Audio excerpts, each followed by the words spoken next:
Hello, and welcome to the FLNG News Brief. I'm Army Staff Sergeant Carmen Fleischman.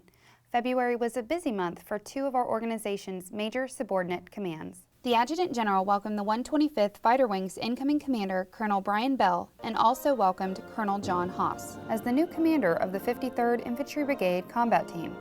General Calhoun also recognized the importance of the 53rd as they move forward with their involvement in many missions. With one battalion currently deployed, one preparing for deployment, and a task force of several teams preparing for a regionally aligned forces exchange in Honduras, Guatemala, and El Salvador, the soldiers of this brigade continue to make their mark on our nation's military history. Switching gears, we head to Camp Blanding, where Sergeant Christopher Milbrodt follows soldiers in the Air Defense Artillery Course, where the 211th RTI teaches soldiers to use the Avenger firing system for more than just an air defense weapon. The Avenger weapon system, the primary weapons on it are 8 Stinger missiles contained in 2 pods. Today, however, the focus of the training will be on firing the M3P machine gun.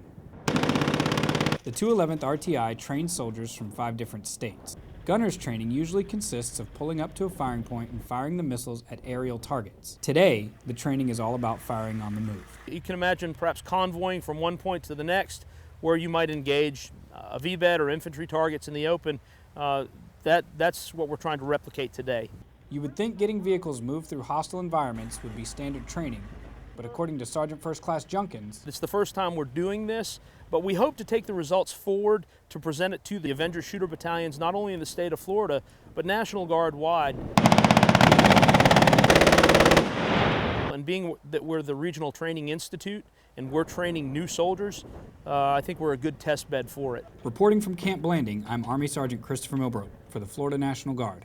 Always ready, always there. And finally, we travel across post, where A.J. Artley attended the 2016 TAG Marksmanship Match, where the first ever retiree team competed.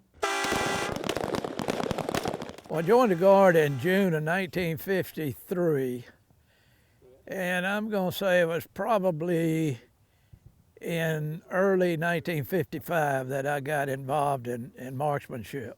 So retired Brigadier General Richard Capps is no stranger to firing a weapon. And we also found out that he's not a stranger to the TAG's Marksmanship Match either. This photo shows a then Private First Class Capps with his teammates receiving the trophy for the top rifle team back in the 1950s. But he's not concerned with winning a trophy today. It just makes me proud to know that maybe somewhere back in that 44 years of service I had some influence on the quality of our force today. So we told some PFCs the story of PFC Capps making it to the rank of General. Turns out, by competing in the match, General Capps and his team are still influencing soldiers. It gives you motivation in a way that even if I was planning on leaving the Guard in 4 years, it gives you the vibe that you might want to hang around a little bit longer. You know, because I always feel like you always see like short term, but it shows in the long term like what could happen. Like, you know, make it all the way to general from a private. And the weapons these soldiers are using today are completely different from what General Capps used back in the late 1950s, early 1960s. The competition is pretty much the same. To see the current equipment that our soldiers have is amazing, and be able to use it. And I've learned a lot in the last 3 days. The winner of the 2016 Talifar Trophy with a score of 1,181 is Recruiting and Retention Battalion Team Alpha. The retiree team may not have won, but they might have inspired a young soldier just by competing. So as the award ceremony wraps up here at the auditorium, one of those PFCs may not become a general like General Capps did, but everyone who competed made a little bit of history. Reporting from Camp Blanding, I'm A.J. Artley for the Florida National Guard. Always ready, always there.